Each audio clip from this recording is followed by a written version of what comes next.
The Gospel of Mark. Disciples chosen.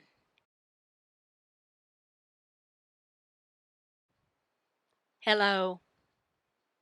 We're now back in our study of Mark again, and we are in chapter 3, verse 13. This devotion is devotion number 40 in our study. Let's roll up our sleeves and get right into it.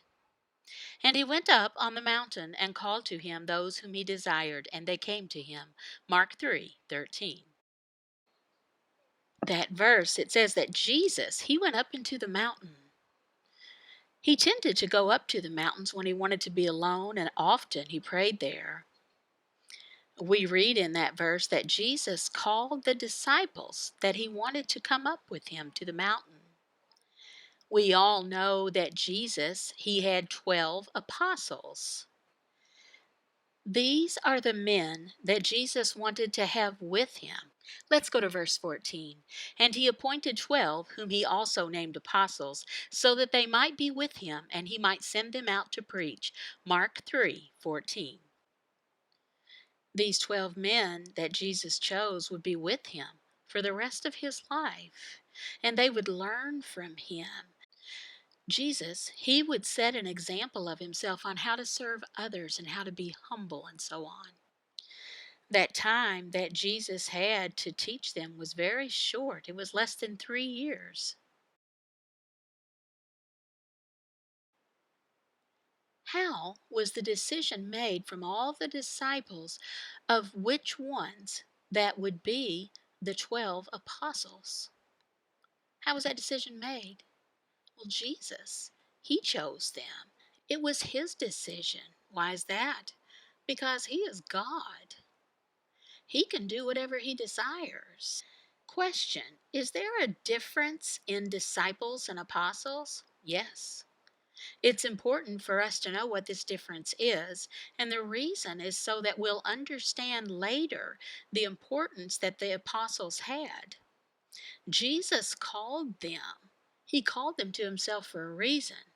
The disciples, they are followers of a person, but the apostles are God's workers.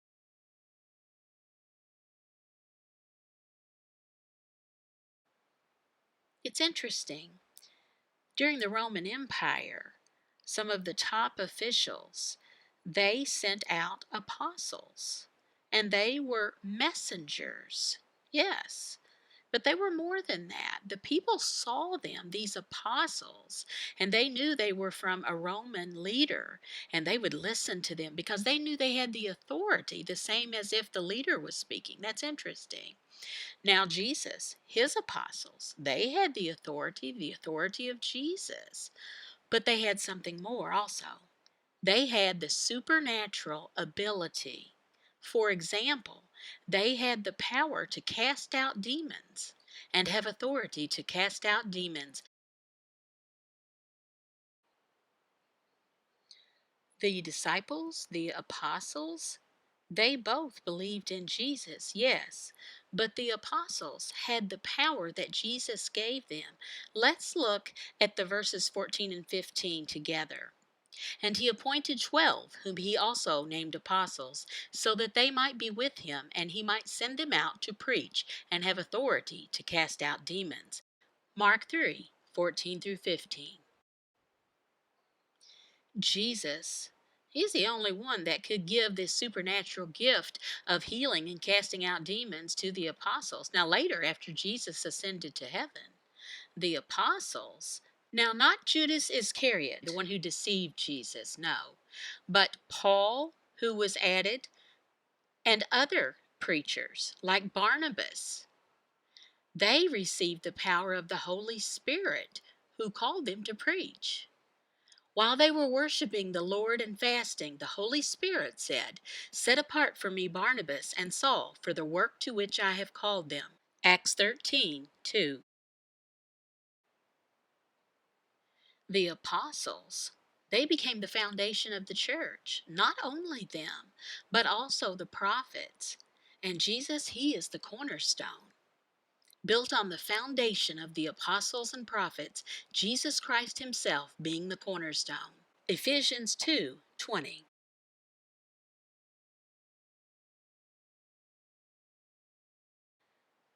Why is Jesus himself the cornerstone? Why? Well, it's an important reason. The foundation, when you're laying a foundation for a building, first you must have the cornerstone, and it's to make sure that everything is level and perfect. You can't have anything being crooked on there or it won't stand up. It has to be straight. If not, then the apostles' message for the foundation would be no good. You can't add a teaching that's false. You can't.